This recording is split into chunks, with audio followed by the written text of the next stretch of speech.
ในวันที่7 เมษายน 2016 นี้ทานนางอีดิลซิเลน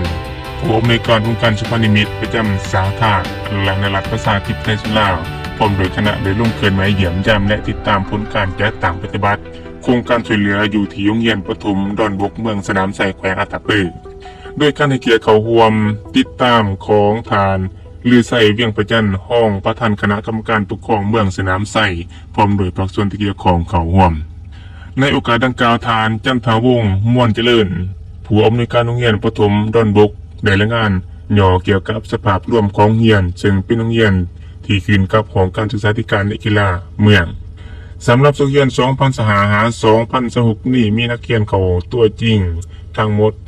154 คนยิ่ง74 คน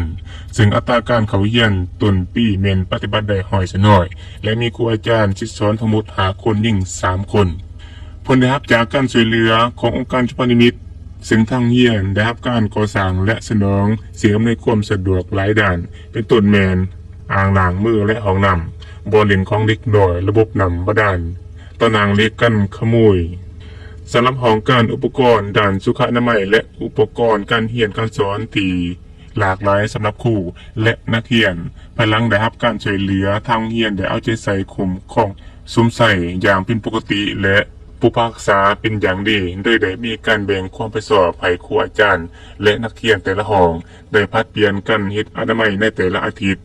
พร้อมนั้นยังได้เอาใจใส่ซ้อมแป้งจูที่เปเพเซนเปลี่ยนใหม่แป้นบอลเล่นของเด็กหน่อยที่สุดส้มซ้อมแป้งและเปลี่ยนก๊อกน้ำใหม่การรักษาความสะอาดที่มีการกวดกาประจำวันอย่างละเอียดโดยมอบให้ครูอาจารย์เป็นเจ้าการในการติดตามกวดกาท่านนางอีดิลชิลันพร้อมโดยคณะและแขกที่เขาร่วมก็ได้เยี่ยมส้มโครงการพื้นฐานในกิจกรรมต่างๆที่ทางองค์การสุพรรณนิมิตรได้ให้การช่วยเหลือตัวจริงอยู่ภายในโรงเรียนตื่มเอกซึ่งบรรยากาศเมนเต็มไปด้วยความอบอุ่น